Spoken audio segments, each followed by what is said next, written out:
Thank you very much, Renee, and thanks for that wonderful introduction. It is great to be back in Gwinnett County.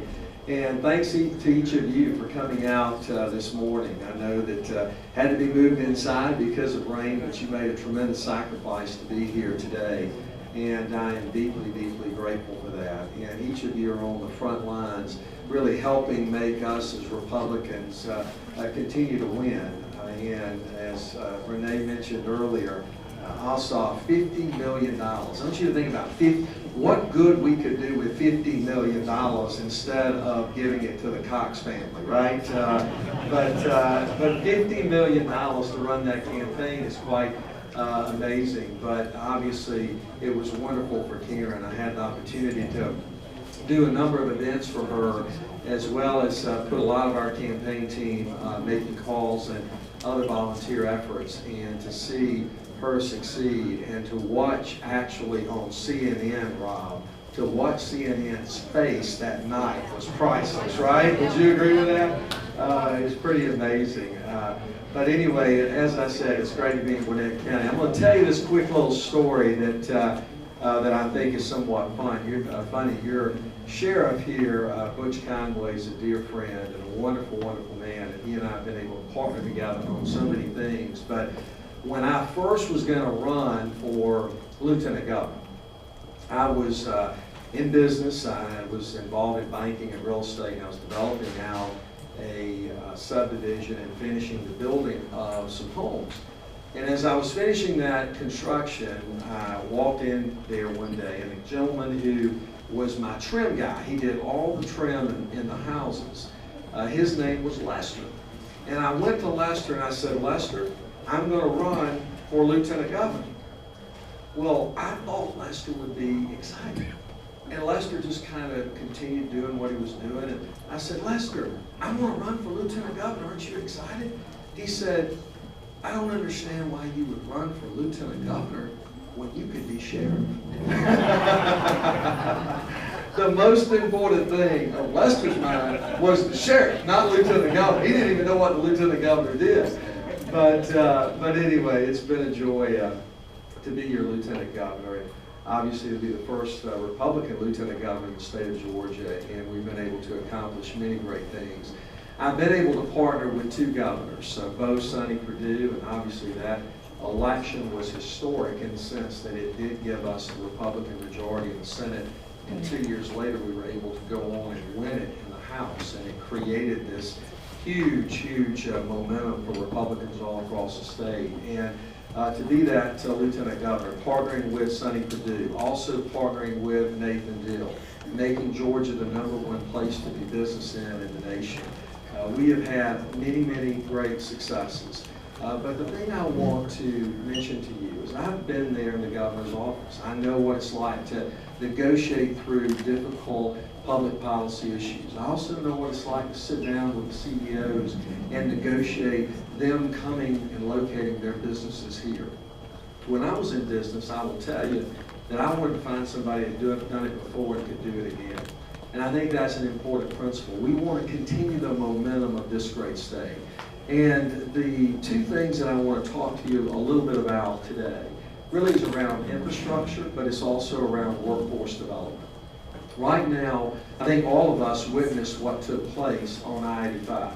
We saw the collapse of the bridge, and we saw the tremendous impact that had on all of our lives. The other thing that we saw is that the infrastructure that we have built here was really built for about half the size of the population that we have. And we've got to be committed to building out the infrastructure that we need for generations to come. Georgia is expected to grow by 4.5 million people in less than 15 years. Now I want you to think about that. 4.5 million people. That's like putting the size of South Carolina on top of Georgia. Now, I hope they're not all from South Carolina when they come, but that's the reality. And so we've got to plan for that. We have to shape what Georgia's going to look like for the future. And that means that, yes, we've got to build out the infrastructure that we have. We've got to take care of and maintain the existing infrastructure, but we have to plan for that new infrastructure for the future. And we've got to be willing to go under. We've got to be willing to go over. We've You got to be willing to go around. And as governor, I will put a 10-year strategic plan together that affords us the ability to not only create the economic opportunities for our state, but also give every person the ability to be home with their families in a meaningful, timely manner. But along with that, we have to be continually focused on workforce development. And that's what I want to spend the bulk of my time talking about. Actually, right now in Georgia, 150,000 jobs are open in our state. 150,000 jobs. 25% of those jobs that need to be filled by someone with a 4-year degree. 75% of those jobs are going to be filled by someone with an industry certified certificate, or is going to be filled by someone with an associate's degree. Last year alone, we did a look back. There were 20,000 job openings in the healthcare sector alone. 20,000 jobs. Out of those 20,000 jobs, and that only needed a 2-year degree, out of those 20,000 positions, we only graduated 5,000, leaving a 15,000 job deficit. This is what happens when you're not having education aligned appropriately with what industry needs. When I sit down and talk to businesses, existing businesses, but also businesses that are wanting to come and locate to our state, the number one issue that they talk about is workforce development. How do you guarantee me the ability to have the workers that I'm going to need? And I have been very committed in that area. Today in Georgia, sadly enough, only 70% of our kids are graduating from high school. And to a large degree, it's because we've created this one-size-fits-all educational system that says we've got to allow every single student to be on a path to go get a liberal arts degree. And sadly enough, that's not where the jobs are. And so we created a thing called the College and Career Academy Network, where we have a standalone facility that allows kids in their junior and senior year to be able to get the industry certifications that they need, or the associate's degrees as well. And it's directly created in a way that industry is at the table. We don't have the bureaucracy like you normally see in public education. We have a CEO there. Students that come there expected to greet someone with a handshake, look them in the eye.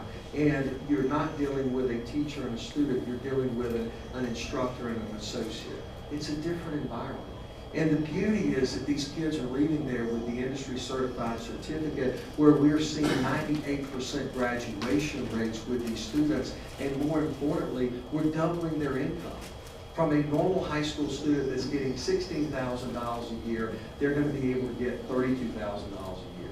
We did the first 3-year German apprenticeship program in the country in this state in industrial mechanics, where 10 partnered industries are coming together and working with these kids, not just in developing the curriculum that they need, but helping them earn a salary and get to where they want to be long term.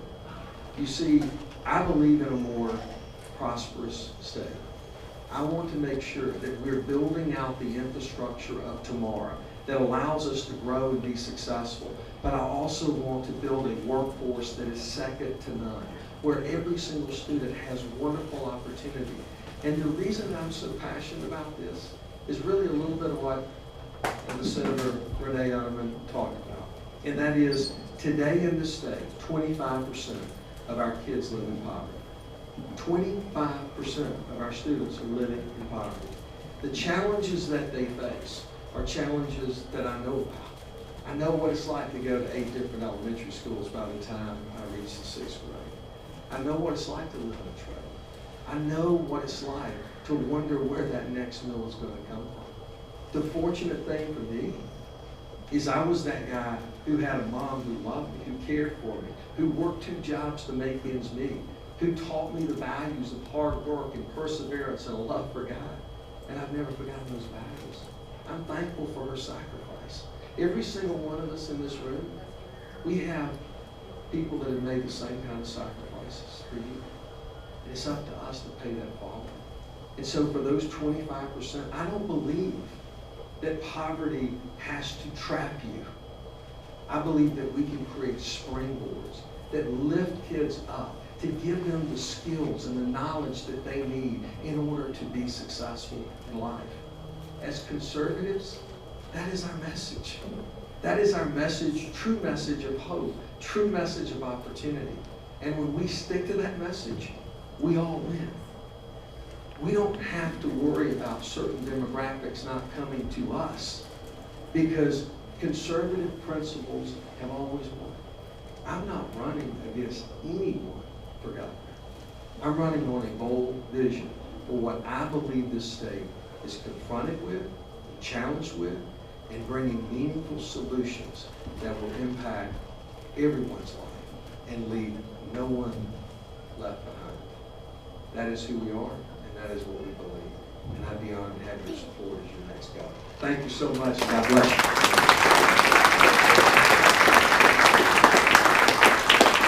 you.